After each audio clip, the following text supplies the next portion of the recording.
So today we have Jenn from the Alzheimer's Association. She's going to join us today, and we'll get started. So Jenn, hi. Hey, how are you? Good, good, good. Thank you very much for coming on today. So first off, the first question I'm going to ask everybody is, tell me about yourself. Really starting with the tough questions right off the bat, huh? Well, as you briefly said, my name is Jenn.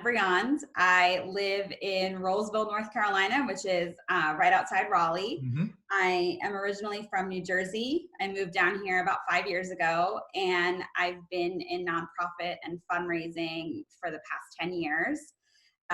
Most recently, as you know, with the Alzheimer's Association for the past 5 years. I love all things development and fundraising and events and meeting people and getting to know people. And so this job really kind of combines all of my passions and all of the things that I'd like to think I've gotten okay at. I also have a beautiful 65-pound dog and an almost 2-year-old little boy. All right, great, great, great, great. So what brought you to the Alzheimer's Association? So I was planning to get out of New Jersey. My husband's a civil engineer, and he works predominantly in, really urban areas. Mm-hmm. He does foundations, which is super boring. He analyzes dirt to build stuff. So not the most glamorous, not super interesting, at least in my opinion. Don't tell him I said that. So we were thinking, all right, we got to get out of the Northeast. 2-hour commutes, very expensive anyway. So we really just started to run our finger along the map, and we're like, let's go south. We like DC. DC was still super congested, full of traffic. So we went a little bit more south, and honestly, we just happened upon Raleigh, had never been here before, but had committed ourselves to moving here. So with that, my husband transferred within his company.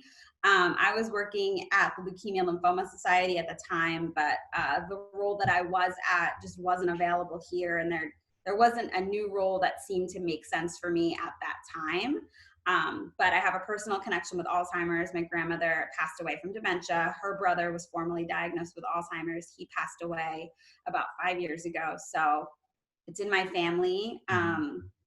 So when I saw the Alzheimer's Association, that, really got my attention, and the role seemed like a perfect fit, and it was, perfect. I packed up all my stuff and drove down here on August 7th, 2015, and I started this job on August 12th, 2015.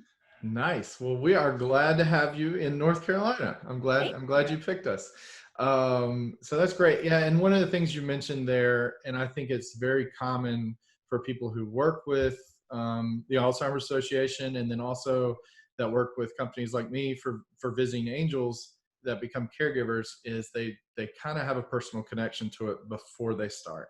They took care of mom or dad, or they saw how it affected grandma, and then they just decided that this is what I want to do. I want to do this and make a difference and help people. Yeah, absolutely. Unfortunately, our seniors really aren't given the attention, and love seems like a strong word, but it's really the word that kind of comes to mind. I don't know if they get the love necessarily in the media. When I was in cancer, I work with children, and it was very easy to get people's support and buy-in when it comes to children. For some reason, older adults just don't have that same, pull at the heartstrings, which is devastating, because you want your loved ones, your great aunts, great uncles, mom, dad, grandparents, to be able to live out the end of their lives gracefully with dignity. And it's really hard to get to that point. So joining the association, yes, I have a personal connection, but I've also just met so many people who not only have the disease, but as you shared, are also caring with somebody for the disease. It's just such a layered diagnosis and layered process for people, and most folks don't understand that.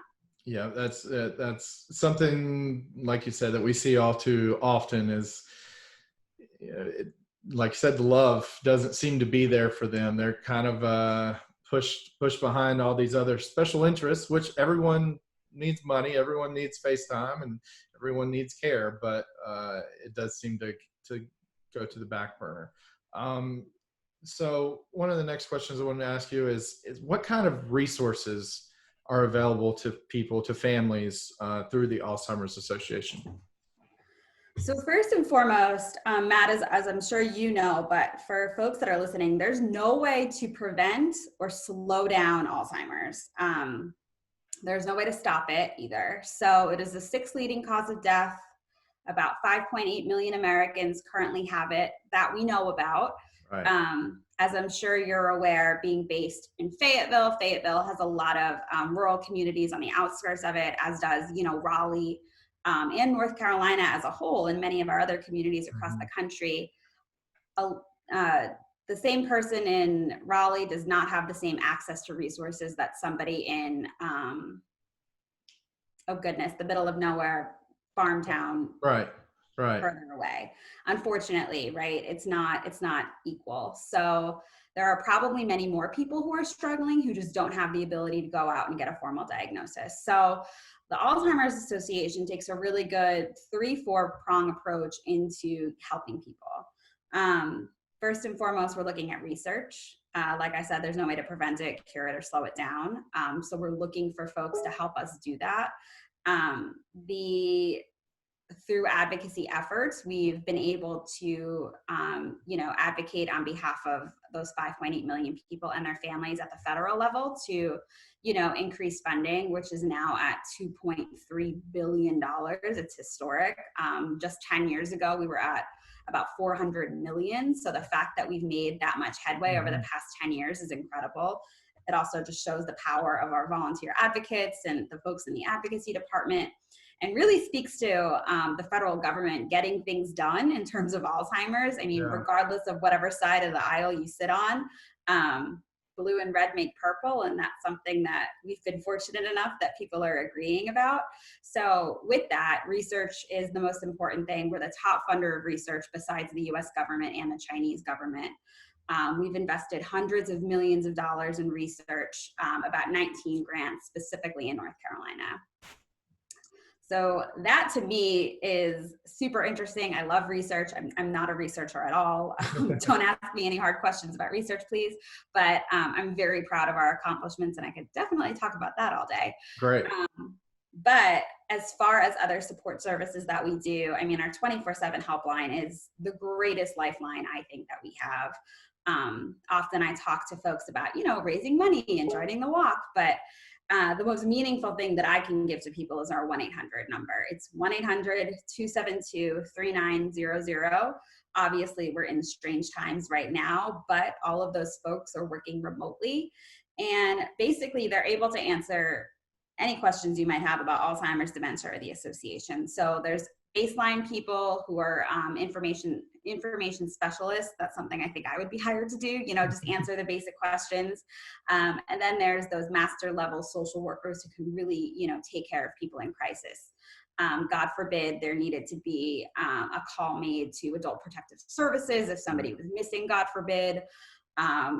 I've heard this before, so this is a story that I've been told. My loved one is up at night planning his wife's funeral because he doesn't realize that he passed away 10 years ago. He thinks it's happening right now. What do I do? How do I cope with this? All of those really tough, awful, really agonizing things that could happen to people. And sometimes just to talk. I mean, someone can just call at 3 o'clock in the morning just to get, someone else's voice on the line.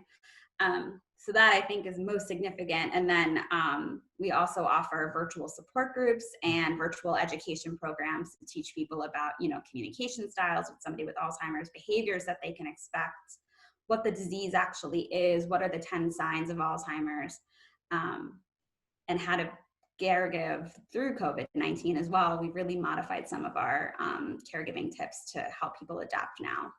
Yeah, and I think the support groups you mentioned, those are key.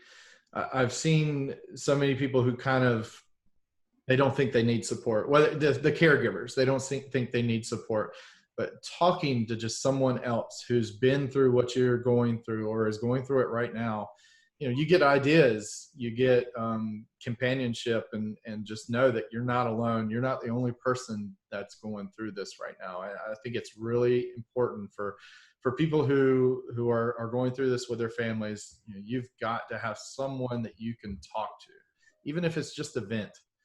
Just to throw your problems out there for 10 minutes and just have someone that understands what you're talking about.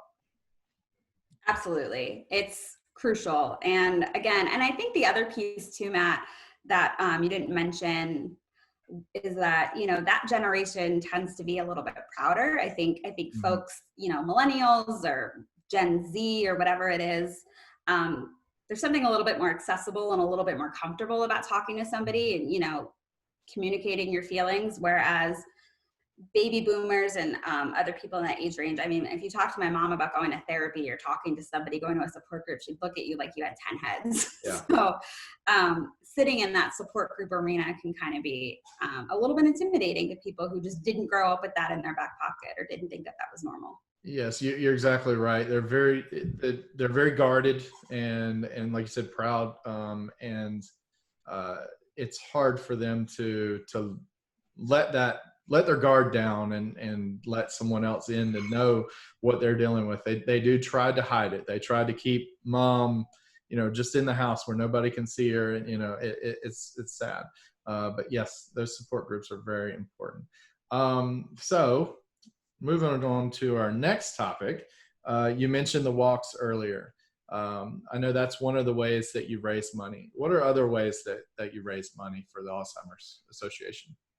So yeah, you're exactly right. The walk is the biggest way we raise money. Last year we raised $98 million nationwide. We're one of the top peer-to-peer fundraising events in the country, which is absolutely incredible. And it also just makes you feel good knowing that there's a lot of people rallying around Alzheimer's and dementia, a lot of people who are committed to, doing something about it.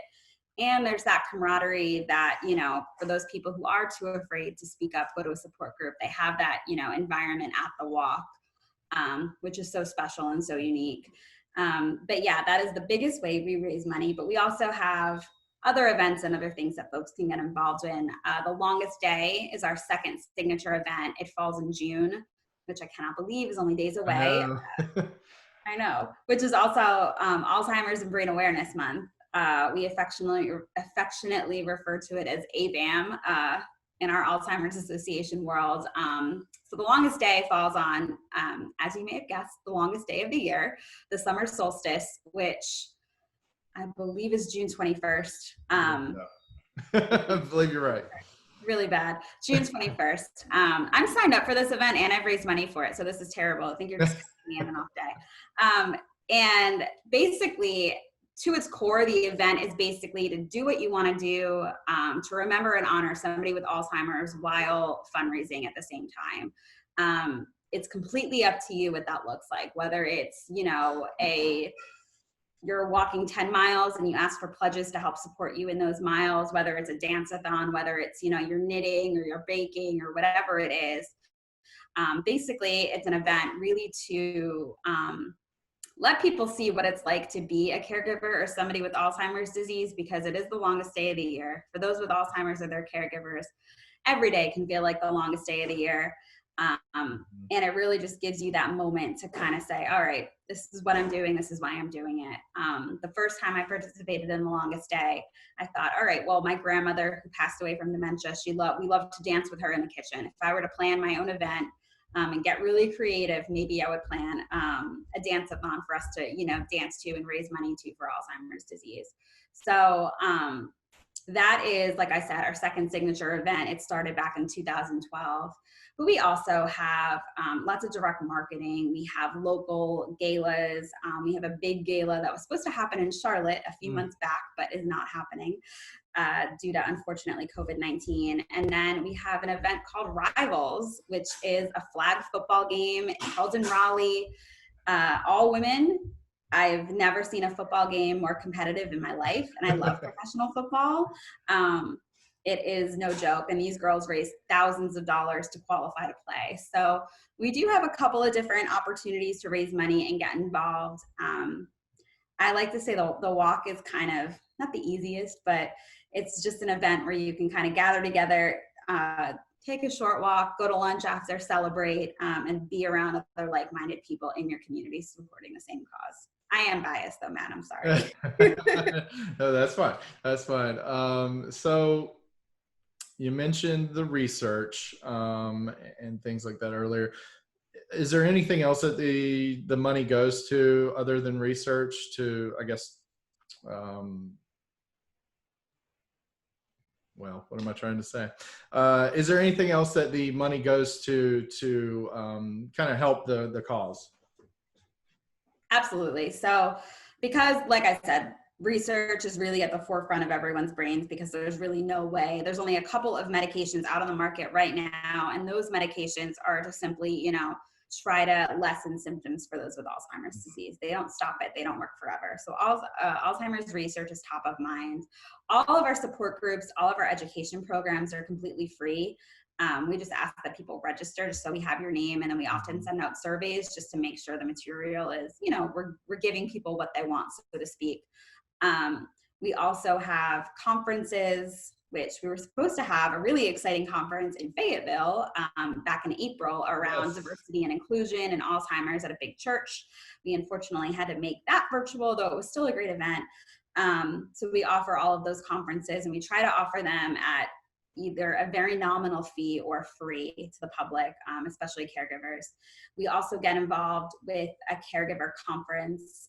We partner with a local hospice in Raleigh. They put on caregiver conferences several times a year that we're a part of. We do internal education at,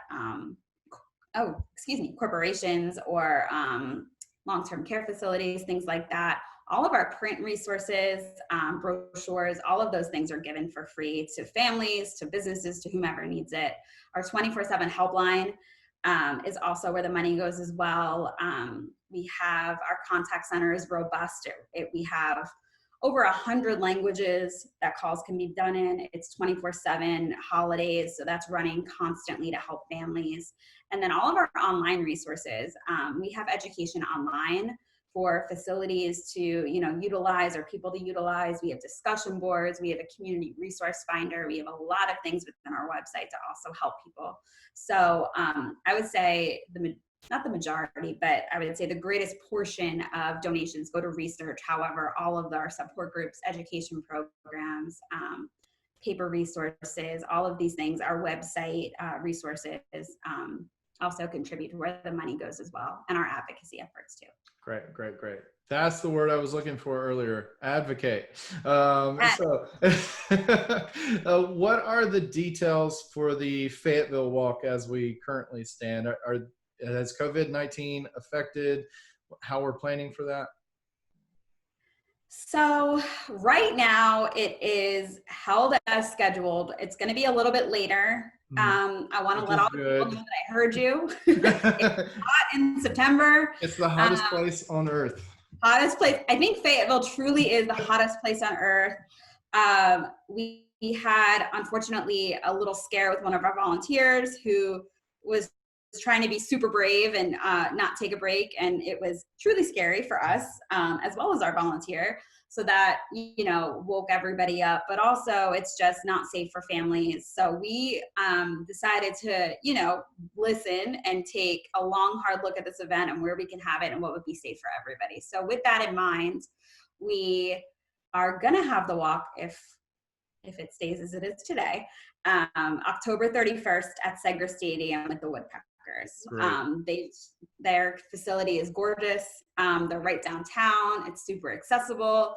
So we're thrilled to be working with them. Obviously, they have their own rules and regulations that they have to abide by, and we do too. So as it stands right now, like I said, we're going to be in person. We are preparing for modifications to be made. I don't have details on that yet, but we're also dealing with the most vulnerable group. So we want to be as cautious as we possibly can with CDC guidelines and guidelines from public health officials being first and foremost in our minds. If all of our team captains should have received a survey to just see kind of, you know, what they were feeling, what they were thinking. I know I've personally talked to folks that were like, I don't want to participate if it's not in person. And I've also talked to people who are like, I don't care what November looks like or October looks like, I will not be there. Hmm. So it really runs kind of two different extremes. There's really not one big consensus. But what I like to tell people is, regardless if we're all together in person, even if it's a little bit done, you know, remotely, or there's modifications and it's a little bit different, we're still there for the same cause and we're That's fighting right. for the same mission. We're there to honor people who have either passed away or who are going through Alzheimer's and dementia. We're raising money to help fund a cure, which is more important than ever in these uncertain times. Obviously, I can't imagine an organization, regardless of size or, you know, industry, that hasn't been affected by this. Mhm. So it's more important than ever. So I would say I'm hoping that, you know, people will really lean into whatever we decide to do, but more info, more specifics to come in a couple of weeks. Okay, great, great. And if, you know, if you get any of that information, we will certainly put it out here to share with people as well. So how can people get involved with the Alzheimer's Association, whether it's fundraising or advocacy or whatever? So the biggest way to get involved with the association is to volunteer. Volunteers are the lifeblood of our organization, the lifeblood of many organizations. And we have many ways that folks can decide they want to volunteer. So we have a planning committee for WALK. If Mhm. you know, you want to get involved in our biggest fundraising event, you can, you know, sign up to make calls, you can do some marketing outreach, really whatever your personality lends itself to, we can find a role that'll fit that need. We have a lot of people who use our WALK committee to, you know, network with people in other industries, who utilize it for, you know, professional development at work, or to really exercise a muscle that they're not able to do in their professional lives. A lot of people have talents and, you know, great, you know, strengths and assets that they're not able to use during their 9 to 5. So they're like, hey, maybe I'll donate like an hour a week or an hour every 2 weeks, and I'll put Mhm. that to good use with the association. Um, and that is obviously, those are the volunteers that I work closely with. If you are an educator, if you're very passionate about education, if you um, are good at public speaking, we also have opportunities to become a community educator. Basically, you do some training online and then you become certified to present our education programs. And North Carolina is a really big state. You know, we Mhm. have needs in every area of North Carolina. So sometimes it's just not feasible for a staff member to drive um, 3 hours to get to a program, but there might be a great volunteer who can present that program at their local church or at their organization. So that's another way that you can get involved and volunteer, is by presenting our education programs. You can also become a support group facilitator and lead a local support group. Again, all of these, the community educator and the support group facilitator, background checks are done. There's extensive training. For WALK, there's training, but Right. it's not as in depth, I would say, Mhm. as being a Mhm. community educator, support group facilitator. But then the other thing that you can do, which literally every single person can do, is become an advocate. All you need to do is go on our website, click the word advocacy, put your name and zip code in there, and just agree to let your voice be heard for Alzheimer's disease. Our state senators and our local congressmen and our, you know, federal congressmen as well, they've all been very receptive to our cause. I know Tom Tillis has a personal connection. So it's very easy, very simple. If you don't want to do too much, you just want to do a little bit, that's Yeah. a really great thing to do. But Yeah. we also have State Advocacy Day, which brings 50, 60, 70 people to our State House in Raleigh to talk to our representatives about Alzheimer's. We had to cancel our advocacy forum this year, but typically we bring about 1,500 people to Washington, D.C. to walk the halls of the Capitol building. I've never been personally, but I've heard from a lot of our volunteers that it's unbelievable and one of the most moving things that you can do. So I highly recommend, if you're passionate, if you want to see change be made and you want to get involved on the front lines, go register to be an advocate. So you mentioned the website. That's probably the best place for anyone to get information. What is the website? So our website is alz.org. And if you're interested in learning about the walk, I'll just suggest that you do a little backslash. I'm thinking it in my head and I'm like, wait, that doesn't sound right. alz.org/walk. And that's where you can go directly to find a walk near you. We have 19 walks across North Carolina. We have over 600 nationwide. And even before the pandemic, we were offering a virtual option as well for you to have your own website, but you can't make it on walk day, but you still want to, raise money and spread the word and kind of encourage other people. That's still an option. It will be an option, even not in these times. Great. So as far as how North Carolina is split up, I know you have an East and a West chapter. How are those broken up? So it's funny you say that. So we were split down between Greensboro and Winston.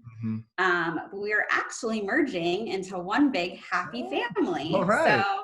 So that'll be put into effect. Well, it was supposed to be put into effect in July, but with COVID, priorities got shifted as I'm sure you can imagine. Yes. So, but we've been working, regardless of the state lines or two chapters, we've been helping each other out and supporting each other for years.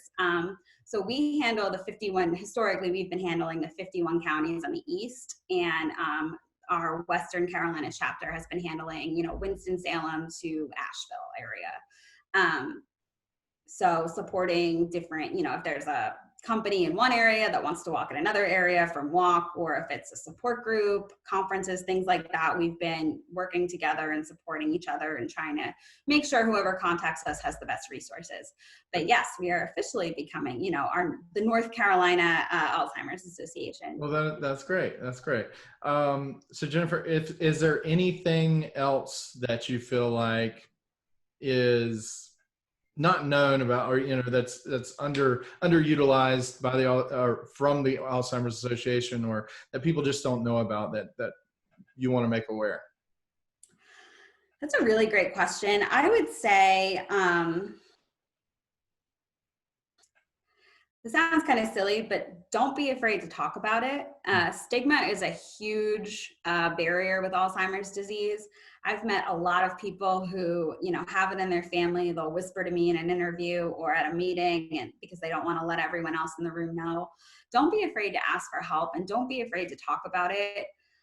Even in my own work, I've been shocked during, times that I've been personally fundraising for this cause and other causes that, I was like, oh, I didn't know that your grandmother had Alzheimer's. I didn't know that this loved one was diagnosed with cancer. We're not going to find a cure. We're not going to make a difference. We're not going to make change unless people talk about it and people are aware of what the struggles actually are.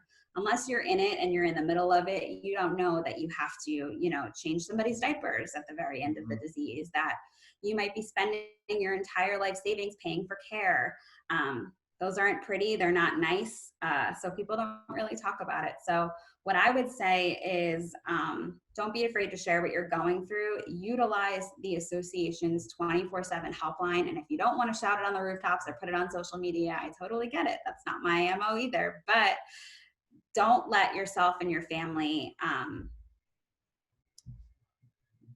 not have support. It's a disease. It takes a village. So call our helpline, 1-800-272-3900, and try not to wait until it's an emergency.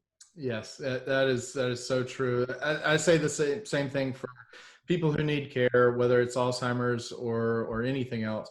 Don't wait until you truly need it to have this discussion. Have the discussion beforehand, prepare for it.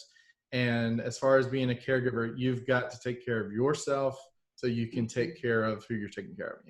If you break down, then what are you going to do?